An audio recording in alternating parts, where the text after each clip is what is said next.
প্রিয় দর্শক, আমাদের নিয়মিত আয়োজন প্রবাস পরিক্রমায় আপনাদের সবাইকে স্বাগত জানাচ্ছি ATN Bangla new York studio থেকে।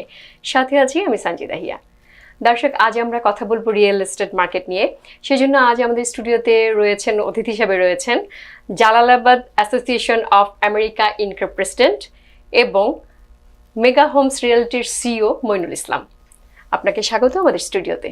থ্যাংক ইউ হিয়া, এটিএন বাংলাকে এবং আপনাকে অসংখ্য ধন্যবাদ আমাকে এখানে আসতে বলার জন্য। কেমন আছেন? ভালো আছি, আপনি ভালো আছেন? আলহামদুলিল্লাহ ভালো আছি। আমি যেহেতু রিয়েল এস্টেট মার্কেট নিয়ে কথা বলবো, তা আমার প্রথম প্রশ্ন শুরুতেই আমি জানতে চাইবো যে আসলে বর্তমানে রিয়েল এস্টেট মার্কেটের কি অবস্থা, যদি একটু ডিটেলসে বলেন। রিয়েল এস্টেট মার্কেট 2026-এ মোর অর লেস ফ্ল্যাট। গত বছর 2025 থেকে এই বছরে 1 to 3% ইনক্রিজ, উইচ ইজ এটা ভালো। হ্যাঁ, অ্যাটলিস্ট মানে অনেকের প্রিডিকশন ছিল যে রিয়েল এস্টেট ক্রাশ করবে বিকজ অফ ইন্টারেস্ট রেটের ইনক্রিজের কারণে। তো 3% ইনক্রিজ গত বছরের থেকে এই বছরে। তো ওভারঅল হিউজ নাম্বার, ভালো। আর বাড়ি কেনার মনে করেন always owning A real estate always is better then renting. ধন্যবাদ আপনাকে। আপনাকেও ধন্যবাদ।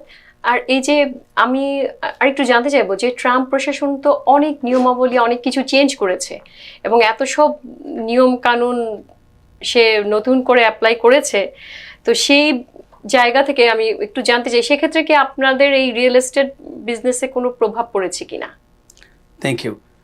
ট্রাম্প প্রশাসনের যেটা প্রমিস ছিল, নির্বাচনী প্রমিস ছিল যে হাউজিং সেক্টরে একটা বিশাল একটা রিফর্ম আসবে, এটা আসে নাই। আচ্ছা, এটা আসে নাই। রিসেন্টলি যেটা ট্রাম্প প্রশাসন ওই যে হাউজিং বিলের জন্য সাইন করার জন্য প্রেসিডেন্ট ট্রাম্প সাইন করবে বলেও করে নাই। তো এই কারণে সবার যেটা ধারণা ছিল যে ট্রাম্প আসলে ইন্টারেস্ট রেট কম হবে, হাউজিং মার্কেট বুমিং হবে, এইটা হয় নাই। এটা না হইলেও তারপরেও কিন্তু গুড সাইন যে আমি আগে যেটা বলছি যে 3% ইনক্রিজ 2025 থেকে 2026-এ। প্রভাব হয়তো হোল আরও পজিটিভ প্রভাব পড়তো, না পড়লেও কিন্তু নেগেটিভ ইম্প্যাক্টটা হয় নাই। হ্যাঁ, মার্কেট এখনও অনেক হাই, এক্সপেকটেশন হাই, লোকজন বাড়িঘর কিনতেছে। Thank you. ওকে। আর এই যে বাড়ি ধরেন একজন রেন্ট থাকার চেয়ে সবাই আমরা জানি যে বাড়ি কেনা তো একটা ইনভেস্টমেন্ট, সো এটা অবশ্যই ভালো। কিন্তু সেক্ষেত্রে আমার প্রশ্ন যে বাড়ি কেনার ক্ষেত্রে কি সেপারেট বাসা, প্রাইভেট হাউস ভালো নাকি কন্ডো নাকি কি বলে কোপ যেটা বলে? বাড়ি ওনিং এ রিয়েল এস্টেট রেন্টের চেয়ে কোঅপই বলেন আর কন্ডোই বলেন, রেন্টিং এর চেয়ে ভালো। কিন্তু আমরা বাংলাদেশি হিসাবে, ইমিগ্রান্ট হিসাবে আমি অলওয়েজ প্রেফার করি ওনিং এ হোম। কারণ কোঅপে অলওয়েজ মনে করেন এটা মেনটেনেন্স ফি উইচ ইজ অনেক হাই, প্রতি বছরই এটা হাই থেকে হায়ার হয়। কন্ডোতেও কমন চার্জ থাকে, যেটা অলওয়েজ একটা এক্সট্রা একটা চার্জ থাকে, এটা প্রতি বছরই বাড়তে থাকে। আচ্ছা, বাড়ি কিনলে মনে করেন বাড়িতে একটা বেসমেন্ট থাকে, গার্ডেনিংয়ের সুযোগ থাকে, মেন্টাল হেলথের যেটা ব্যাপার আছে, একটু ইয়ার্ডের জায়গা থাকে। আবার মনে করেন অনেক বাংলাদেশি আমরা বা অনেকেই হয়তো নিউ ইয়র্কের 99% অনেকে বেসমেন্ট রেন্ট দেয়। তো বেসমেন্ট রেন্ট দিলেও মনে করেন একটা ট্যাক্স ইন্স্যুরেন্স, ছোট্ট একটা ইনকাম উইচ ইজ কোঅপ আর কন্ডোতে কিন্তু আপনাকে দিতে হইতেছে। এখানে কিছু আসবে পকেটে। কিন্তু এখানে আমার একটা কথা আছে, এই যে আপনি বললেন যে ওন হোম থাকলে যে একটু একটা ইনকাম আসে বেসমেন্ট থেকে, তো অনেক ক্ষেত্রে দেখা যায় যে আমাদের নিউ ইয়র্ক সিটিতে তো বেসমেন্টটা বোধহয় এটা লিগ্যাল না। লিগ্যাল করা, মনে করেন ইয়েস নিউ ইয়র্ক একটা প্রোগ্রাম, সাবেক মেয়র এরিক অ্যাডাম যেটা করে গেছে, ইয়েস নিউ ইয়র্ক প্রোগ্রামের মাধ্যমে আপনি ইজিলি এটা লিগ্যালাইজ করা যায়। লিগ্যালাইজ করলে যেটা হয় যে ট্যাক্সটা একটু তো ইনক্রিজ হবেই, মানে বাসার ট্যাক্স, জি, প্রপার্টি ট্যাক্সটা একটু ইনক্রিজ হবেই যদি লিগ্যালাইজ করা হয়। কিন্তু আমার মনে হয় যে আমরা যেটা জানি, আমি 2006 থেকে রিয়েল এস্টেট করি, 20 ইয়ার্স। এই দীর্ঘ সময়ে যেটা আমি দেখছি যে 99% লোকই বেসমেন্ট ভাড়া দেয়। আবার মনে করেন যদি আপনি লোক থাকার জন্য ভাড়া না দেন, যে স্টোরেজ হিসাবেও ভাড়া দেওয়া যায় লিগেলি যেটা। তো এই ক্ষেত্রে অলওয়েজ একটা পজিটিভ একটা সাইড, ওনিং এ হোম একটা ইনকাম তো আসেই। আবার যেটা বললাম যে মনে করেন মেন্টাল হেলথ এর জন্য একটু সবজি টবজি ফুল লাগানো যায়, ব্যাকইয়ার্ড থাকে, গাড়ির পার্কিং থাকে। ওনিং হোম অলওয়েজ আমার দৃষ্টিতে আমি অলওয়েজ সবাইকে এনকারেজ করি যে বাড়ি কেনেন কোঅপ কন্ডোরচে। তারপরে হয়তো অনেকের সামর্থ্য থাকে না, হ্যাঁ, না থাকলে মনে করেন রেন্টিংয়ের চেয়ে কোঅপ হোক আর কন্ডোই হোক, তারপরে রেন্টিংয়ের চেয়ে ভালো। Right, thank you. কিন্তু যে এই যে রেন্টিং এর চেয়ে ভালো, কিন্তু অ্যাপার্টমেন্টের ক্ষেত্রে কি বলবেন? মানে অ্যাপার্টমেন্টের ব্যাপারে একটু জানতে চাচ্ছিলাম। অনেকে তো বলে যে হ্যাঁ বাড়ির চেয়ে অ্যাপার্টমেন্ট ভালো, এটা আসলে আপনার কি মতামত? ওই যে আমি যে ভালো বললাম যে এটা ভালো যারা বলে, কিন্তু ওই এক্সট্রা একটা বাড়তি একটা এক্সপেন্স তো অ্যাপার্টমেন্টে অলওয়েজ থাকে, কোঅপে হোক আর কন্ডোতেই হোক, কমন চার্জই হোক আর আপনার যে মেনটেনেন্স ফি যেটাই হোক, হ্যাঁ, এটা এক্সট্রা একটা ইনকাম মর্গেজের পাশাপাশি ওইটা হ্যাঁ অলওয়েজ থাকে, হুইচ ইজ বাড়িতে এটা নাই। আচ্ছা, বাড়ি কিনলে বাড়ির তো ট্যাক্স, এটা কি এভরি ইয়ার ট্যাক্সটা বেড়ে যায় নাকি কোনো একটা সময়সীমা আছে নির্দিষ্ট? এখানে দুনিয়ার সব জায়গাতেই সবকিছুর দাম বাড়তেছে, বাড়িরও দাম বাড়তেছে। না, প্রপার্টি ট্যাক্স সম্পর্কে জানতে চাচ্ছি। প্রপার্টি, এই যে বললাম যে এটা একটা কন্টিনিউয়াস একটা সিস্টেম, যেটা প্রপার্টি ট্যাক্স তো কমবে না, বাড়বেই। হ্যাঁ, অনলি থিং যদি 65 and ওভার যদি হন, যখন সিনিয়র সিটিজেনের একটা ব্র্যাকেট যেটা থাকে, ওইটাতে প্রপার্টি ট্যাক্স রিডিউস করা যায়। হ্যাঁ, যখন কেউ রিটায়ারমেন্ট। আমি বলছিলাম যে অনেকে বলে যে এভরি ইয়ার প্রপার্টি ট্যাক্সটা ধরেন এই ইয়ারে আমার আছে 7000, আর নেক্সট ইয়ারে কি এটা আরো ইনক্রিজ হবে নাকি একটা সময়সীমা আছে? মোস্ট লাইকলি এটা ইনক্রিজই হবে, কারণ লেটস সে এখন বাড়ির দাম আছে $500,000, $500,000।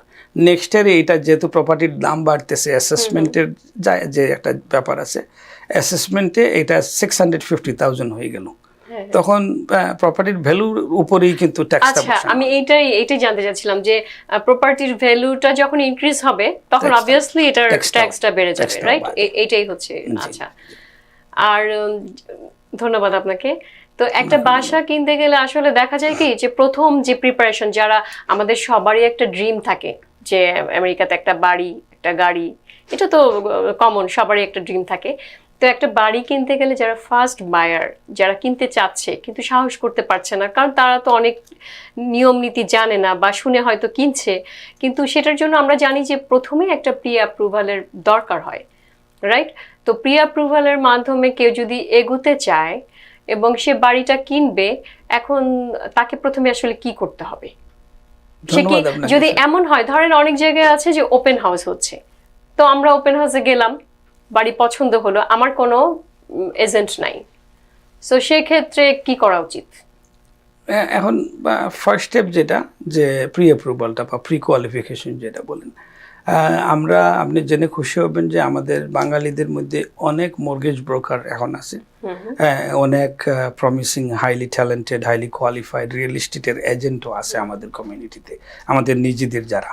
তো প্রি কোয়ালিফিকেশনের জন্য আমি অলওয়েজ আমাদের যারা আছে সবাই আমি এনকারেজ করি যে আমাদের যারা নিজেদের মধ্যে যারা মর্গেজ ব্রোকার আছে, আপনি ব্যাংকেও যেতে পারেন, আপনার যে ব্যাংকে আপনার অ্যাকাউন্ট আছে, চেস ব্যাংক, সিটি ব্যাংক, টিডি ব্যাংক, ব্যাংক অফ আমেরিকা, ব্যাংকেও যে আপনি প্রি অ্যাপ্রুভাল নিতে পারেন। অথবা যে মর্গেজ ব্রোকার যারা আছে তাদের সাথে যোগাযোগ করে, তারা যদি আপনি ট্যাক্স ফাইল করার আগে ওনাদের সাথে যদি আপনারা যারাই বাড়ি কিনেন যোগাযোগ করেন, ওরা কিন্তু ওই যে step by step help process করে প্রিপেয়ার করতে পারবে যে এই বছরের 2026-এর ট্যাক্স ফাইল আপনি কি এইভাবে করলেন, এই ডিডাক্টেবলটা যদি আপনি দেখান, ইনকামটা যদি একটু হাই করেন, তাইলে বাড়ি কেনার ব্যাপারে একটা জিনিস যেটা হলো যে, তো আপনার যত ইনকাম বেশি হবে, আপনার বাড়ি কেনার জন্য ডাউন পেমেন্ট তত কম দিলে হবে। এখন মনে করেন লেটস সে আপনার $100,000 যদি ইনকাম হয়, হ্যাঁ, তাইলে হয়তো আপনি 5%-এ বাড়ি কিনতে পারবেন, হুইচ ইজ এখানে যদি আপনার 50,000 ইনকাম হয় তাহলে 20% ডাউন পেমেন্ট দিতে হবে। তো এই জিনিসটা মর্গেজ ব্রোকার যারা আছে তারা, অথবা ব্যাংকেও আপনি যদি মনে করেন ব্যাংকার যারা আছে তাদের সাথে একটু অ্যাপয়েন্টমেন্ট করে আগে ট্যাক্স ফাইল করার আগে প্রিপারেশন নেন, ওরা আপনাকে স্টেপ বাই স্টেপ প্রিপেয়ার করে দিবে। রিয়েল এস্টেটের লোকজন যারা আছে তারা বাড়ি মনে করেন আইডেন্টিফাই করে একটা আপনার নিডস লোকেশন অনুযায়ী কোথায় কিনবেন না কিনবেন এটা বাইর করে দিতে পারবে। কিন্তু যদি ওই যে আপনি বললেন যে ওরা আইডেন্টিফাই করে বের করে দিতে পারবে, তো এইখানে আমার একটা প্রশ্ন যে বাসা যখন আমি কিনতে যাব, এখন আমি যদি 20%-এর জায়গায় আমি হয়তো এলিজেবল 20%-এর জন্য, কিন্তু আমি যদি সেখানে 50% দিয়ে দিই, সেক্ষেত্রে আসলে কোনটা বেটার? মানে আমার কাছে টাকা থাকলেই যে আমি দিয়ে দিব ওটা ভালো হয়, নাকি ওই কম পেমেন্টে দেয়াটা বেটার? এখানে একটা জিনিস যেটা হলো যে আপনি আপনার কাছে 20% থাকে যদি, তাইলে আপনি আমি হয়তো আমি আমার দিক থেকে বলবো আমি এটা করতাম, আমি 50% দিতাম না, আমি 20% দিয়ে আমি একটা বাড়ি কিনতাম। এক্সট্রা টাকাটা আমার হাতে আমি রাখতাম, যাতে হয়তো একটা ইনভেস্টমেন্ট প্রপার্টি, হ্যাঁ 2-3-6 মাস পরে আমি আরেকটা প্রপার্টি কিনতাম, যেটা ওই প্রপার্টিটা হয়তো pay by itself, mortgage pay করেও কিছু টাকা যেটা আমার কাছে আসতো আমার এই বাড়ি পে করার জন্য আমাকে সহযোগিতা করতো, ইনস্টেড অফ 50% দেওয়ার চেয়ে।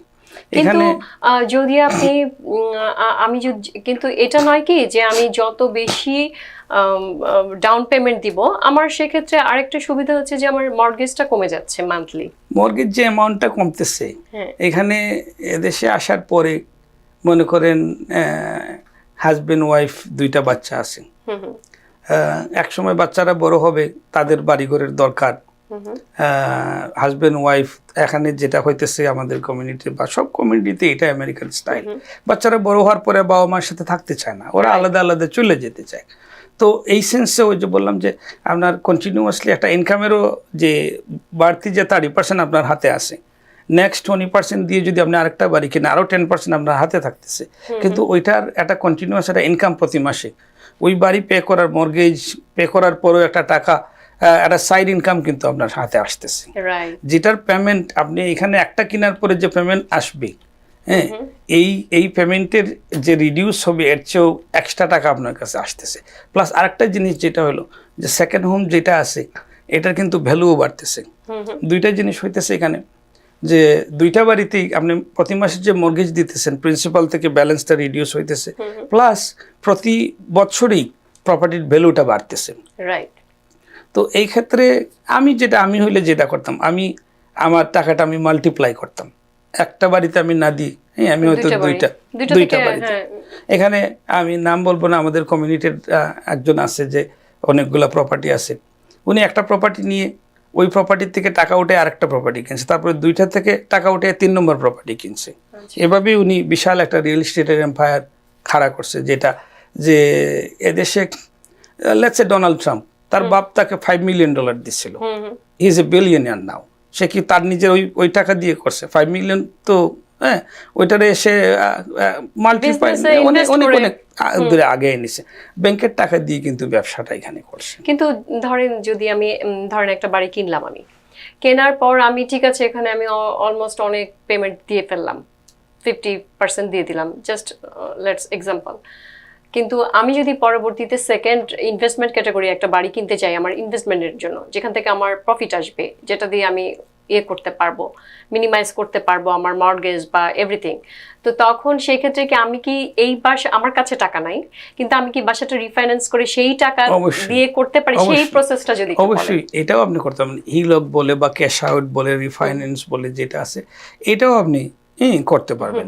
কিন্তু ওইটাতে একটা জিনিস হবে যে মনে করেন কোভিডের সময় ইন্টারেস্ট রেট ছিল 3%, 2.5%, আমি একজনের বাড়ি কিনে দিছি 1.9% ইন্টারেস্ট কোভিডের সময়। হ্যাঁ স্টিল সেটা তো বেড়ে গেছে, না ওইটা ফিক্সড রেট 30 ইয়ার্স এর জন্য। হ্যাঁ তো এই জায়গায় যদি মনে করেন শি ইজ ভেরি লাকি, তো এই জায়গায় মনে করেন এখন আপনি যখন রিফাইন্যান্স করবেন তখন মার্কেট রেটে কিন্তু আপনি টাকাটা উঠাইতেছেন, হিলকি করেন আর ক্যাশ আউট করেন আর রিফান্ড যাই করেন ওই মার্কেট রেটে। তো এখন মনে করেন তখন যদি না করেন এখন করেন, এখন বিটুইন 6 and 7% ইন্টারেস্ট রেট, তো এখন এই হাই দামে আপনি নিয়ে করবেন কি? হ্যাঁ, it's not gonna work. তারপরে বাসা তো কিনছে লোকজন, রাইট? অফ কোর্স কিনতেছে। কিন্তু এই যে আপনি বললেন 6.7, তো এই 6.7 দিয়ে যদি এখন নিচ্ছে যারা, তো যদি আমি এটাকে রিফাইন্যান্স করি সেক্ষেত্রে তো আমাকে ইন্টারেস্ট রেটটা কমতে হবে না। এই তো রিফাইন্যান্স করলে তো আর ওই রেট, মানে কারেন্ট রেট পাইতেছেন আপনি। তখন যখন নিছেন যদি 1.9% তখন নিতেন, ইনস্টেড অফ 50% দিয়ে আপনি এখন নিলে সেটা অবভিয়াসলি এটা প্রফিট, ওই 6%। কিন্তু আমি সেটা বলছি না। ধরেন আমি একটা বাড়ি কিনলাম, আমার ইন্টারেস্ট রেট 6.5, এখন আমি এটাকে রিফাইন্যান্স করব, এখন না কমলে তো আমি করতে পারছি না, রাইট? তো এইটা কমার জন্য এই যে ইন্টারেস্ট রেটটা মার্কেটে, মানে আপনার কাছে আমি জানতে চাইবো, ইন্টারেস্ট রেট কি আগামী 6 মান্থ আর 1 ইয়ারের মধ্যে কমার পসিবিলিটি আছে? ইন্টারেস্ট রেট কমানোর জন্য আমার যেটা ধারণা ছিল যে জেরিম পাওয়েলকে ফায়ার করে ট্রাম্প, হ্যাঁ, তার পছন্দের আরেকজনকে অ্যাপয়েন্ট করছে। কিন্তু ইনফ্লেশনটা এত হাই যে ফায়ার করার পরেও নতুন যে ফেডারেল রিজার্ভের চেয়ারম্যান সে পারতেছে না, কারণ ইনফ্লেশন হাই। এখন ইন্টারেস্ট রেটটা লোয়ার করতে পারতেছে না ইচ্ছা থাকার সত্ত্বেও। তো এই জায়গায় মনে করেন যদি ইনফ্লেশন কন্ট্রোলে না আসে, এই ট্যারিফ দিয়ে যে অবস্থা করছে, হ্যাঁ, লোকজনের প্রাইস এভরিথিং হাই। কিন্তু তারপরে আমি যেটা বলবো, আমার কিছু ম্যাক্সিমাম আমার ক্লায়েন্ট বাংলাদেশি, বাঙালি ক্লায়েন্ট, বায়ার সেলার সবাই। কিন্তু তারপরে বিদেশি কিছু ক্লায়েন্ট আছে, যেমন একটা ট্রেন্ড আছে যেটা যে চাইনিজরা একটু হাই দামে বাড়ি কিনে। তো আমি কিছু চাইনিজ যারা আছে তাদের সাথে আমি কথা বলছি যে তোমরা কেন বেশি দামে বাড়ি কেনো? তো আমরা বাংলাদেশি যারা আছি, আমরা অনেকে বা আমাদের আগের যারা বাড়ি করে নিছেন সবার একটা চিন্তাধারা ছিল যে আমি যদি বাড়ি কিনে আমি ফ্রিতে থাকবো। ওই সেন্সে যে আমি যেহেতু বাড়ি কিনলাম, এত টাকা ডাউন পেমেন্ট দিলাম, আমি ফ্রিতে বাড়িতে থাকবো। বিদেশিরা এভাবে চিন্তা করে না। ওরা চিন্তা করে যে আমি এক জায়গায় $3,000 রেন্ট দিতেছি, এখন যদি আমি নিজে বাড়ি কেনার পরে আমার 2500 পকেট থেকে দিয়েও মর্গেজ দিতে হয়, এন্ড অফ দ্য ডে আমি $7,000 যদি আমি মর্গেজ পে করি ব্যাংকে, আমার প্রিন্সিপাল থেকে প্রতি মাসে $7,000 ডিডাক্ট হইতেছে। তো এই ডিডাকশনে মনে করেন আপনি 5 ইয়ার্স পরে যে এই টাকাটাও যদি উইথড্র করেন, হিউজ অ্যামাউন্ট অফ মানি আপনার যে প্রিন্সিপাল থেকে যেটা কমলো, এই টাকাটা আপনার হাতে চলে আসলো। প্লাস আরেকটা জিনিস হলো যে প্রপার্টির ভ্যালু প্রতি বছরই বাড়তেছে। তো প্রাইস যাই হোক, হ্যাঁ, আরেকটা জিনিস হলো যে ওয়ার্থ নোরিং যে আমাদের এখনকার যে প্রজন্ম যারা আছে তাদের ইনকাম স্টার্টিং 150, 250, 300, 350, হ্যাঁ, এরকমের মিনিমাম যে কেউ চাকরি শুরু করতেছে $120,000 দিয়ে। তো এরা তাদের বাবা মাকে বাড়ি কিনে দিতেছে তাদের জব আর তাদের ক্রেডিট দিয়ে। হ্যাঁ, বাবা মা টাকা দিতেছে, ওরা ওদের জব আর ক্রেডিটটা ইউজ করতেছে। তো ওরা কিন্তু ইজিলি কোয়ালিফাই 5%, 3.5%।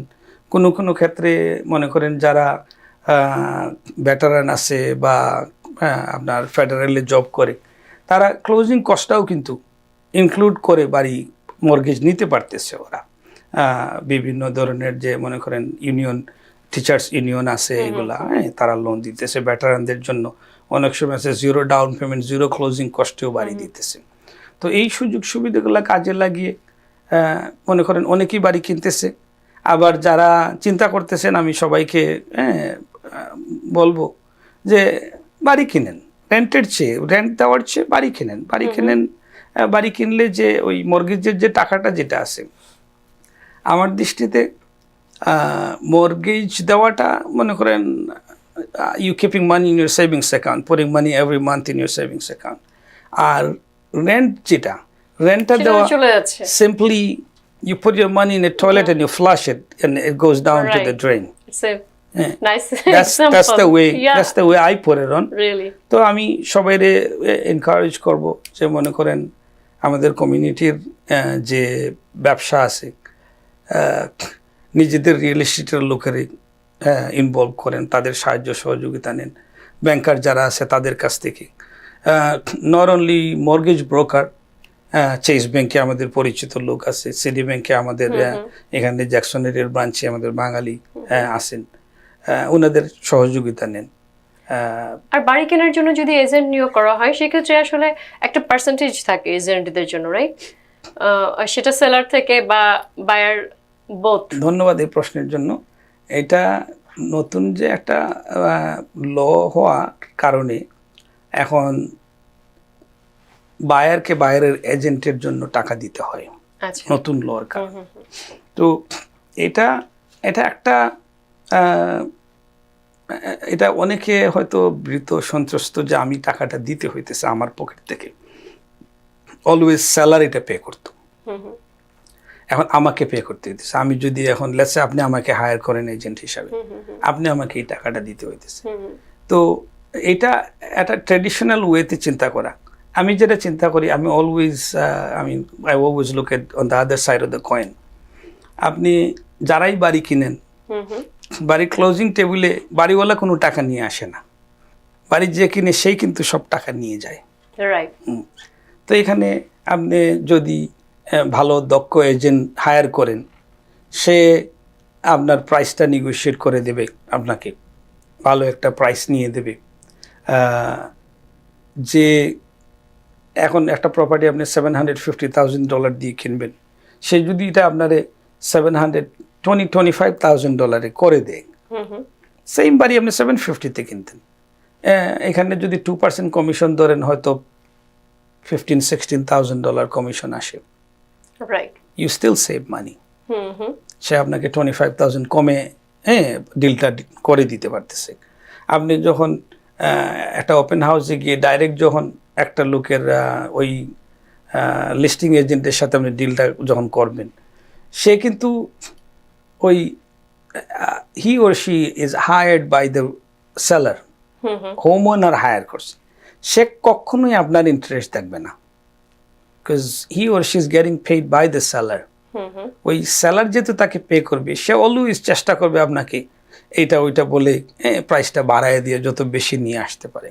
এই জায়গায় যদি আপনি একটা এজেন্ট হায়ার করেন, আপনি যদি তারে বলেন যে আমার দিস ইজ এই টাইপ অফ বাড়ি আমি চাইতেছি, এটা আমার প্রাইস রেঞ্জ, এই লোকেশনে আমি চাইতেছি, সে আপনাকে ইজিলি একটা ডিল করে দিতে পারবে, কারণ he or she their agent is qualified, that's what they are doing এর এভরিডে। আপনি যেভাবে উপস্থাপনা করেন, হ্যাঁ, এটাতে আপনি এক্সপার্ট। আমি রিয়েল এস্টেট বিক্রি করি 20 ইয়ার্স, এটা আমার দিস ইজ মাই ফিল্ড, আমি এটা আমি ভালো বুঝি, আমি ভালো করতে পারবো, ভালো ডিল করে দিই। এভাবে অনেক এজেন্ট আছে আমাদের বাঙালিদের মধ্যে, ব্রোকারও আছে, রিয়েল এস্টেটের এজেন্ট আছে, ভালো করতেছে অনেকে, নিজের দেশের মানুষ ভালো করতেছে, ভালো লাগে দেখতে।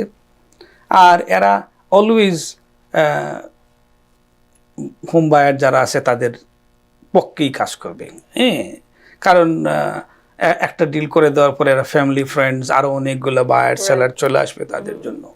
এর জন্য এখানে বইয়ের কোনো কারণ নাই যে আমি আমার এজেন্টকে কেন পে করব, আমার পকেট থেকে তো টাকাটা যেতেছে না। এটা তো ইটস অলওয়েজ বিন বায়ারই কিন্তু পে করে আলটিমেটলি। আমরা আসলে অনুষ্ঠানের শেষ পর্যায়ে চলে এসেছি, তো আপনার কাছে আমার লাস্ট প্রশ্ন যে যদি কেউ বাড়ি কিনে এবং অনেক ক্ষেত্রে দেখা যায় কি একটা ভায়োলেশন চলে আসে, কেউ হয়তো আশেপাশে হয়তো বাসাটা রেনোভেট করছে, রেনোভেশনের কাজ চলছে, নেইবার হয়তো বা একটা কমপ্লেইন করে দিল, সেক্ষেত্রে আসলে সে নিজেও জানে না, হয়তো তার ডোর টু ডোর অনেক ক্ষেত্রে দেখা যায় যে ভায়োলেশন না, জাস্ট কমপ্লেইন আকারে থাকে সেটা, তো সেটা আসলে সেই জন্য তাকে কি করা উচিত?